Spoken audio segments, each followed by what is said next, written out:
Actually, there are a number of objects that I could talk about in my home, so it's quite hard for me to decide what to choose. However, I'm going to talk about a very special necklace that I keep in my attic. First, I think I'll tell you where it came from.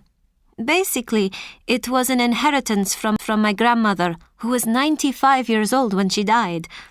As far as I know, she'd been given it by someone, possibly an aunt, who'd bought it in a market in India. It's a pity I didn't ask my grandmother. I'd know its origins for certain if I'd asked her.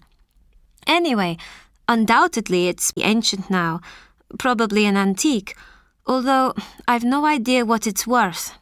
But, as my mother says, you can't put a price on something that has sentimental value. If I were to lose it, I'd be really upset. Just looking at it, I don't think you get an idea of its age. You wouldn't realize how old it was unless you examined it closely. I wouldn't say that it's strikingly beautiful or something you'd choose to put on to go out for the evening. It's just a long line of blue beads that are quite chipped and faded now. They look pretty worthless, not as eye-catching as the gold necklace that I got for my 21st birthday.